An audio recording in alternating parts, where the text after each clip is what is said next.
Welcome back to the Temple of Tomes. This is Indie Comics Jones with you, and it is really welcome back. This is the second episode of all time. If you, I'm sure you didn't catch the first one because I checked, and there was 3 views, and I think all 3 were me trying to see if it was working or not. So anyway, I am not quitting the day job.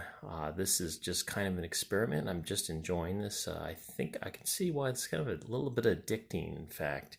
I'm going to do a lot better job than the first one. The first one, I was scared that it was not being recorded properly, but I think it's working okay now. So I'll try to talk a little bit louder and a little more quick so there's not a lot of pauses. Today's May 14th, 2020, and today we have a treat.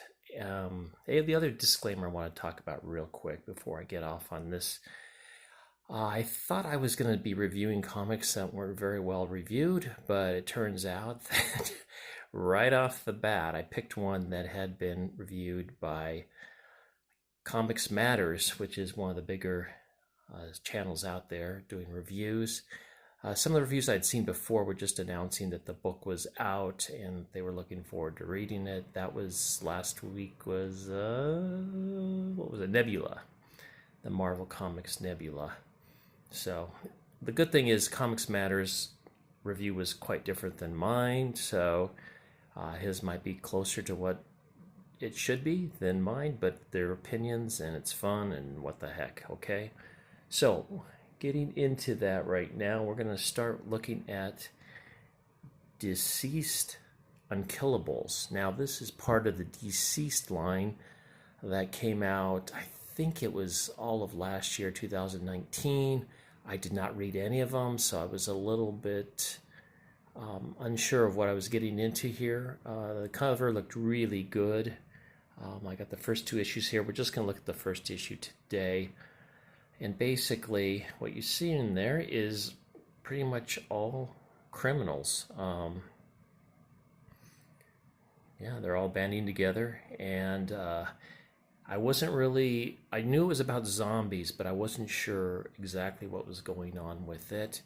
And one of the things about this comic is it really doesn't tell you why they're turning into zombies. All pretty much, though, it is almost instantaneous when they are infected.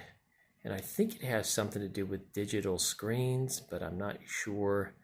Like I said, I didn't read the original Dceased, but it kind of makes me want to go back and read it now.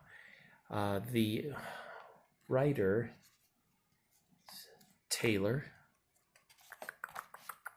I can't think of his last name. What was his first name?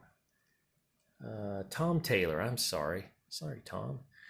Let me get the camera back on the action here. When we start the scene, Deathstroke's on his own, and he's checking out this house, and he's checking for zombies, basically. What's cool about this is it goes all over the place. They're on the outskirts of, I can't remember where they are. They're on the outskirts of Gotham. They do go into Gotham in this comic book, which is really neat, and they get out of it as quick as possible. But what's really cool about this is that, let me get to a page where I'm not showing that ad so much. You can see more stuff. Not only does he fight zombie bikers and rednecks, which is cool, but what's really cool about this comic is, it's to me what makes a great comic. It has sacrifice. It has lost love. It has unrequited love, hard choices. It has a lot of depth to these characters. And also, you don't know what's going to happen next, which is really great. It's I actually read it twice, and the second time answered a lot of questions that I missed going through the first time because certain things are not really answered. But one of the things that's key to this so far, that appears to be a key to it so far, is Slade Wilson has the ability to heal very quickly. And that keeps him from getting infected. And that makes him a commodity on the, let's let's say, the commodity of getting using his antibodies to make serum to make it zombie proof. Okay, and look, they have another Dceased action figures. I'll not be getting those, but gruesome nonetheless. So we see a lot of things going on with this whole thing. Another ad for something else coming out, and everybody looks kind of, you're the villainish. So it's really cool. The artist too, Claire Rowe, did a great job. I really like the art in here. Okay, then we end up in the Bat Cave after some scenes, and it is I can't remember who it was. I'm drawing a blank. Oh, Jason Todd, of all people, is making an appearance, and he's dressed up in the, I don't know if he's Nightwing or the modern Robin thing, and he comes across Batman, Robin, and Nightwing, and we don't find out later who they are exactly until a little bit later.